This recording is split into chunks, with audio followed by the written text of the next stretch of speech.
pagi, bertemu lagi dengan saya, Ibu Yudita Susanti, SSMPD.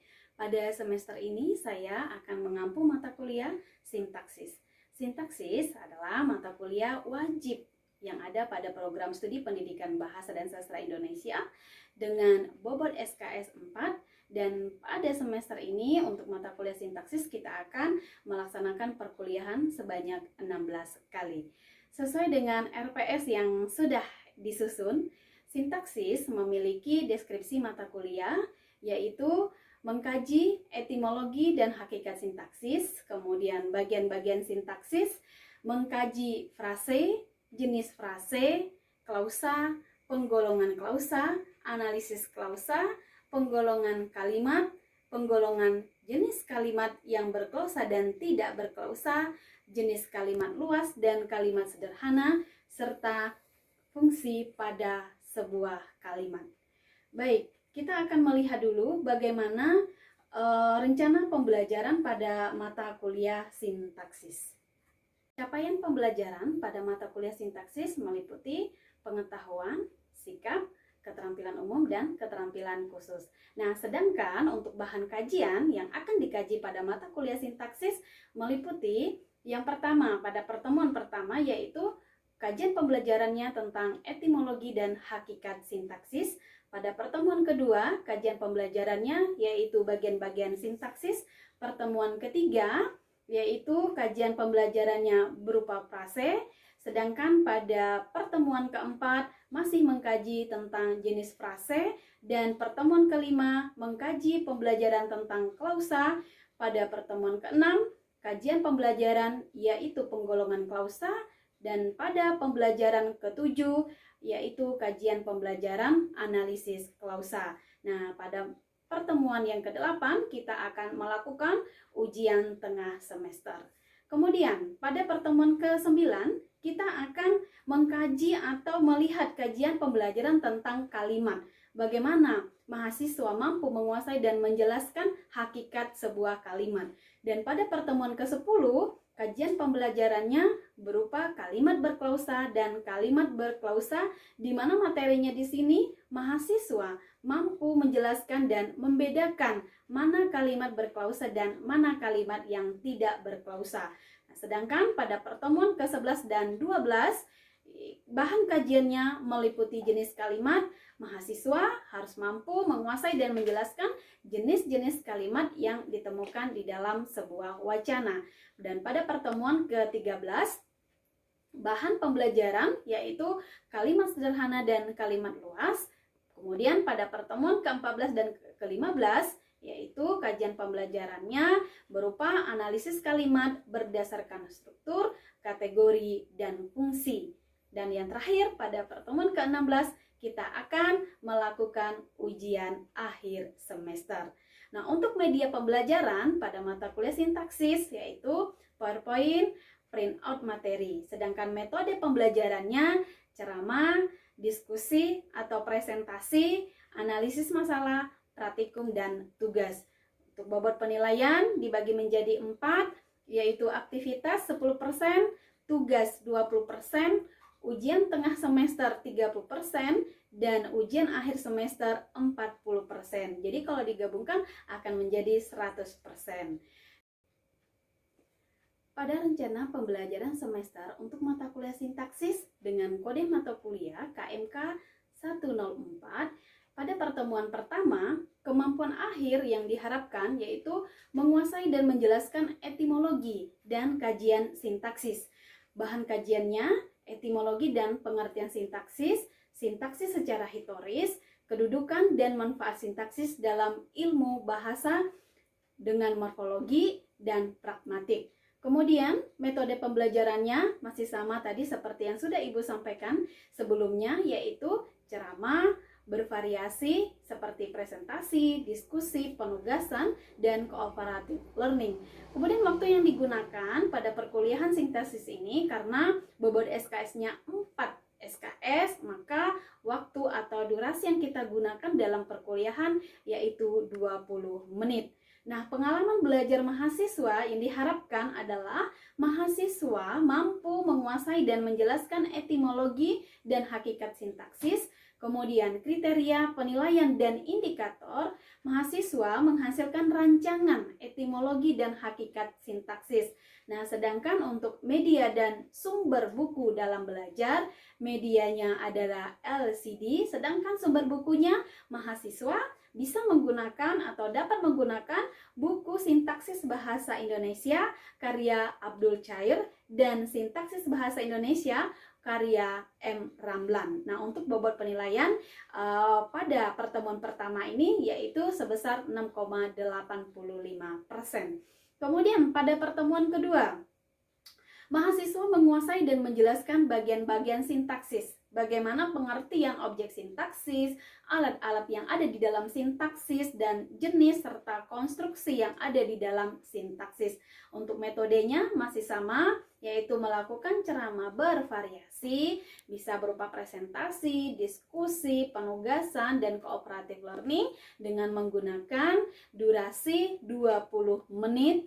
Dan hasil yang diharapkan adalah mahasiswa mampu menguasai dan menjelaskan bagian-bagian sintaksis, kemudian mampu menghasilkan rancangan objek sintaksis, alat-alat sintaksis, dan jenis-jenisnya. Nah, media yang digunakan di dalam belajar yaitu LCD, sedangkan sumber bukunya masih sama, yaitu menggunakan buku sintaksis bahasa Indonesia karya Abdul Chair dan sintaksis bahasa Indonesia karya M. Ramlan. Baik mahasiswa, kita akan mengefektifkan waktu. Jadi kita akan masuk pada materi pertama seperti pada slide yang akan saya tampilkan ini ya.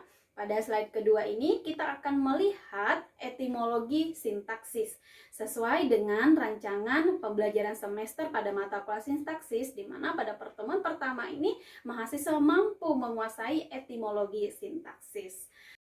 Nah, pada slide yang kedua ini Anda bisa melihat ya bagaimana etimologi atau asal-usul kata sintaksis.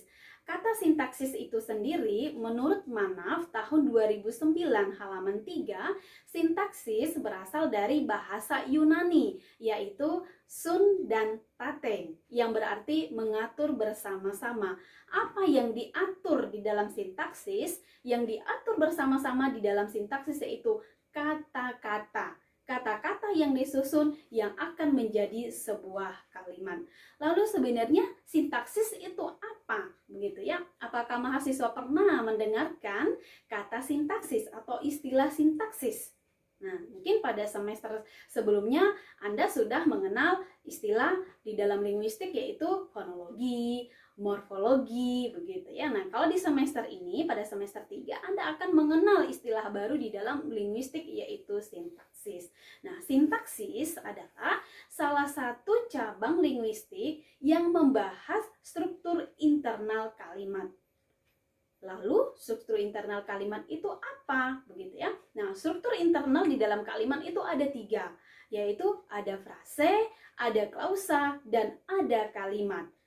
Dibagi lagi ya, kajian sintaksis terkecil itu merupakan frase, sedangkan kajian sintaksis terbesar itu adalah kalimat. Nah, kita selanjutnya akan melihat ya bagaimana pengertian sintaksis atau definisi sintaksis secara harafiah menurut para ahli. Mahasiswa bisa melihatnya ya berdasarkan pengertian dari Abdul Chair, sintaksis itu merupakan tatanan linguistik umum yang membicarakan kata dalam hubungannya dengan kata lain atau unsur lain sebagai suatu ujaran. Sedangkan menurut Ramlan itu sintaksis adalah bagian atau salah satu cabang ilmu bahasa yang membicarakan seluk-beluk wacana, kalimat, klausa, dan frase. Kemudian mahasiswa bisa juga melihat bagaimana pengertian sintaksis menurut Verhaar, menurut Goris Kerap, menurut Mulyono, menurut Krida Laksana. Nah, menurut Krida Laksana sendiri, sintaksis itu diberikan 3 pengertian. Yang pertama, pengaturan dan hubungan antar kata dengan kata atau dengan satu satuan yang lebih besar atau antara satuan-satuan yang lebih besar di dalam bahasa itu sendiri. Kemudian yang kedua, subsistem bahasa yang mencakup hal tersebut sering dianggap bagian dari gramatika atau bagian lain dari morfologi itu sendiri. Dan yang ketiga, menurut Krida Rasana adalah cabang linguistik yang mempelajari hal tersebut. Hal tersebut apa? Yaitu hubungan kata dengan kata atau dengan satuan-satuan yang lebih besar. Berarti kan frase antar frase, klausa dengan klausa atau kalimat. Nah, kita akan melihat yang pertama, yaitu satuan linguistik yang kita pelajari di dalam frase, ya. Beberapa pengertian sintaksis menurut para ahli kita bisa menyimpulkan ya bahwa sintaksis adalah cabang ilmu bahasa yang mempelajari tentang frase, klausa, dan kalimat. Mengapa kita bisa menyimpulkan 3 poin penting dalam definisi sintaksis? Karena 3 hal itulah yang akan kita pelajari di dalam sintaksis, yaitu berbicara tentang frase, berbicara tentang klausa, dan berbicara tentang kalimat. Saya harap mahasiswa semakin semangat untuk belajar memasuki materi yang berikutnya. Baik, kita akan melihat pengertian frase, yaitu objek kajian yang kita pelajari pada sintaksis. Objek kajian pertama itu adalah frase atau frasa. Frasa menurut Abdul Chair tahun 2003 di halaman 222 pada buku Sintaksis Bahasa Indonesia memberikan pengertian frasa adalah gabungan 2 kata atau lebih yang bersifat non-predikatif atau lazim juga disebut gabungan kata yang mengisi salah satu fungsi di dalam kalimat. Artinya begini, frase adalah gabungan 2 kata atau lebih, bisa gabungan 2 kata atau lebih ya, sifatnya non-predikatif dan mengisi fungsi sintaksis di dalam kalimat. Apa saja fungsi sintaksis di dalam kalimat? Kita harus melihat kembali ya bahwa di dalam kalimat itu ada fungsi-fungsi yang mengatur atau ada fungsi-fungsi yang menyusun ya, yaitu ada subjek, ada predikat, ada objek, ada pelengkap, dan ada keterangan. Selanjutnya kita akan melihat fungsi di dalam sintaksis.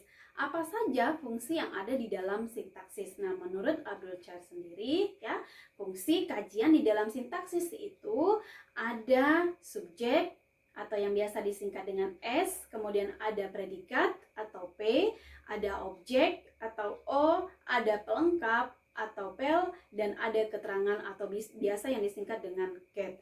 Kita akan lihat yang pertama, subjek dan predikat. Subjek adalah bagian yang diterangkan predikat. Subjek dapat dicari dengan pertanyaan apa atau siapa yang tersebut dalam predikat. Nah, sedangkan predikat itu sendiri adalah bagian kalimat yang menerangkan subjek pada predikat.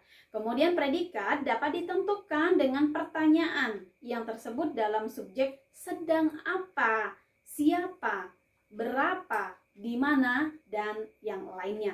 Nah, subjek itu sendiri berupa nomina atau frase nomina.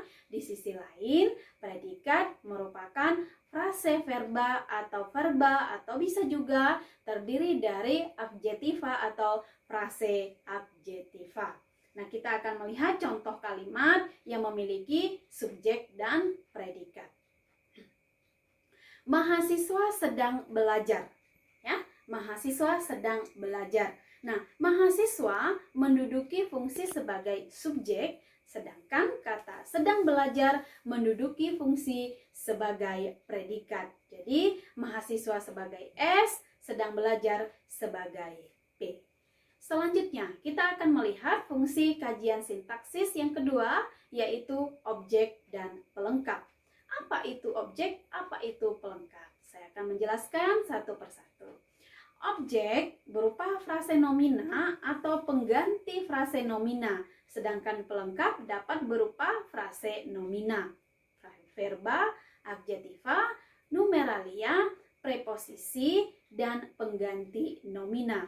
Nah, objek itu sendiri mengikuti predikat yang berupa verba intransitif, artinya yang memerlukan objek, atau semi-transitif, dan pelengkap mengikuti predikat yang berupa verba intransitif, artinya tidak memerlukan objek. Nah, objek ini juga dapat diubah menjadi subjek dan pelengkap tidak dapat diubah menjadi subjek. Nah, kita akan lihat contohnya ya, seperti apa nih objek dan pelengkap. Dia sedang membenahi kamarnya. Dia sedang membenahi kamarnya. Kata dia berfungsi sebagai subjek. Sedang membenahi berfungsi sebagai predikat dan kamarnya berfungsi sebagai objek. Artinya dia itu S, sedang membenahi itu P, kamarnya itu O. Kemudian contoh pada kalimat yang memiliki pelengkap. Contohnya ini, paman berjualan sayuran. Ya, paman berjualan sayuran. Kita akan lihat bagaimana analisis fungsi kajian sintaksisnya. Paman ya diduduki fungsi sebagai subjek, berjualan fungsi sebagai predikat, sedangkan sayuran fungsinya sebagai pelengkap. Loh, kok bukan objek, Bu? Harusnya kan objek, gitu kan? Pasti mahasiswa bertanya seperti itu. Nah, ini ya tidak tergolong ke dalam objek. Mengapa? Karena kalimat ini merupakan kalimat verba intransitif, di mana tidak memerlukan objek dan predikatnya memiliki imbuhan ber. Jadi ini adalah contoh, kembali lagi Ibu sampaikan adalah contoh dari verba intransitif ya, karena predikatnya berimbuhan ber. Jadi kalau verba intransitif itu tidak memerlukan objek tetapi diikuti oleh pelengkap. Nah, kemudian yang terakhir kita akan melihat bagaimana fungsi kajian sintaksis yang terakhir, yaitu keterangan. Keterangan itu sendiri apa di dalam kalimat? Mengapa keterangan ini memiliki fungsi yang sangat penting juga di dalam struktur kalimat? Baik, kita akan melihat keterangan merupakan bagian kalimat yang menerangkan subjek, predikat, objek, dan pelengkap. Keterangan dapat berupa frase nomina, frase preposisi, dan frase konjungsi. Nah, keterangan ini mudah dipindah-pindah ya. Artinya keterangan ini bersifat arbitrer. Bisa di depan subjek, bisa di antara subjek dan predikat begitu ya, atau bisa juga di akhir pada sebuah kalimat ya. Nah, contoh kalimat yang memiliki keterangan bisa kita lihat ya. Hari ini mahasiswa mengadakan seminar di auditorium. Ibu ulangi, hari ini mahasiswa mengadakan seminar di auditorium. Nah, kita bisa melihat ya dengan jelas untuk fungsi kalimatnya ya, atau fungsi sintaksisnya, yaitu pada kata hari ini. Hari ini ya merupakan keterangan. Keterangan apa? Keterangan waktu. Bu, kenapa bisa menjadi keterangan waktu? Karena menunjukkan waktu kejadian ya. Nah, kemudian kata mahasiswa diduduki fungsi sebagai subjek, mengadakan diduduki fungsi sebagai predikat, seminar diduduki fungsi sebagai objek, di auditorium diduduki fungsi oleh keterangan tempat. Nah, jadi dengan mengenal ya struktur kalimat atau fungsi kajian di dalam sintaksis itu sendiri, yaitu ada subjek, ada predikat, ada objek, ada pelengkap, dan ada keterangan, maka mahasiswa nanti akan mudah untuk menemukan objek kajian pertama yang ada di dalam sintaksis, yaitu frase. Ya, dimana kita tahu frase adalah gabungan dua kata atau lebih yang bersifat non-predikatif dan mengisi salah satu fungsi dalam kajian sintaksis. Kita bisa menemukan frase bisa saja pada sebuah subjek, predikat, objek, pelengkap, dan keterangan. Baik, kita akan lihat contoh frase seperti pada slide PPT yang Ibu bagikan. Contoh, ibu muda itu sedang memasak gulai kambing di dapur. Perintahnya, carilah frase pada kalimat di atas. Nah, tentu mahasiswa tidak akan bisa menemukan frase pada contoh kalimat tersebut. Mengapa? Karena memang ibu belum memberikan contoh. Nah, sekarang kita akan lihat bersama-sama. Ini adalah merupakan kalimat sederhana ya, yang bisa kita analisis, kita temukan fungsi sintaksisnya. Berarti kita harus menemukan subjek dulu, predikat, kemudian objek jika ada, pelengkap jika ada, dan keterangan. Ya, kita akan analisis satu persatu ya.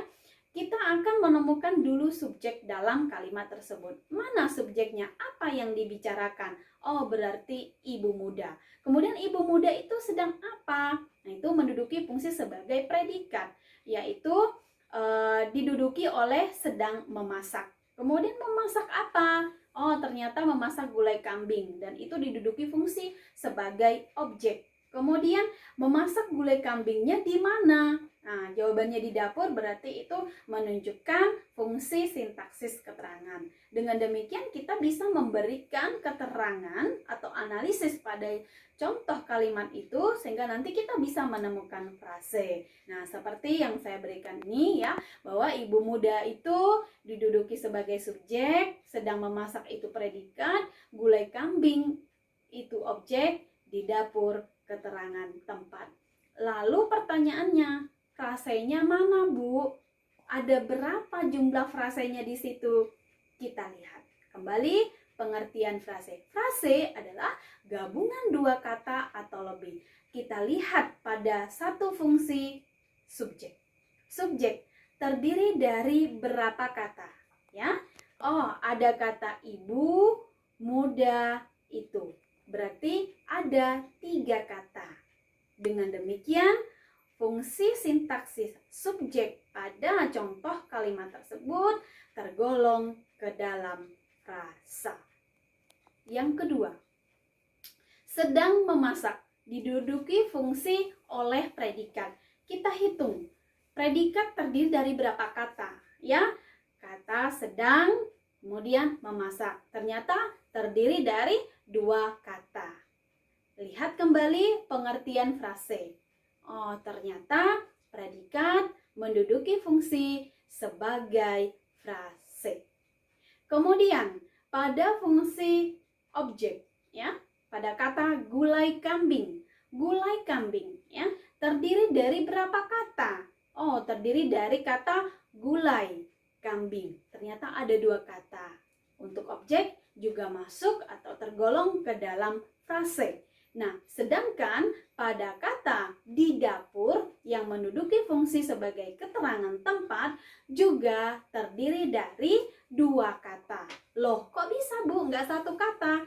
Silahkan dilihat. Kembali lagi pelajari morfologi. Ya, kita lihat kata di. Di merupakan preposisi atau kata depan. Kemudian dapur merupakan kata dasar dan itu terdiri dari 2 kata, yaitu kata depan dan kata dasar, yaitu preposisi di, kemudian kata dapur. Oleh karena itu, ya, di dapur juga tergolong ke dalam frase. Nah, itulah contoh atau cara menemukan frase dengan mudah. Nah, demikianlah anak-anak untuk materi kita pada pagi hari ini. Namun sebelum Ibu mengakhiri pertemuan kita pada pagi hari ini, Ibu akan menyampaikan kembali untuk materi yang sudah kita pelajari bersama-sama, yaitu yang pertama mengenai etimologi dari sintaksis, ya. Sintaksis, kalau kita lihat dari etimologinya, berasal dari bahasa Yunani, dari 2 kata, yaitu sun dan taten, yang artinya mengatur bersama-sama, yaitu mengatur kata di dalam klausa, mengatur kata di dalam frase, mengatur kata di dalam kalimat. Nah, kita tahu ya bahwa sintaksis itu merupakan cabang ilmu bahasa atau salah satu dari cabang linguistik yang mempelajari tentang objek kajian yang pertama, yaitu frase, klausa, dan kalimat. Sehingga kita bisa melihat ya struktur internal terkecil yang dipelajari di dalam sintaksis adalah frase, sedangkan struktur satuan terbesar yang kita pelajari di dalam sintaksis adalah kalimat. Nah, kemudian kita akan melihat objek kajian yang pertama, yaitu tentang frase. Sebelum kita jauh untuk mempelajari tentang frase, kita harus mengetahui dulu ya fungsi yang ada di dalam kajian sintaksis atau fungsi yang ada di dalam kalimat itu sendiri. Ya, fungsinya itu ada subjek, ada predikat, ada objek, ada pelengkap, dan ada keterangan. Nah, ketika Anda menguasai ya tentang fungsi kalimat itu sendiri, maka Anda nanti akan mudah untuk menemukan sebuah frase yang ada pada fungsi tersebut. Begitu. Demikianlah pertemuan kita pada pagi hari ini. Harapan saya mahasiswa ya tetap membaca materi yang sudah Ibu sampaikan, PPT juga yang sudah dibagikan agar pengetahuan dan wawasannya tentang sintaksis semakin bertambah. Dan kita akan bertemu pada pertemuan yang akan datang. Terima kasih dan selamat pagi.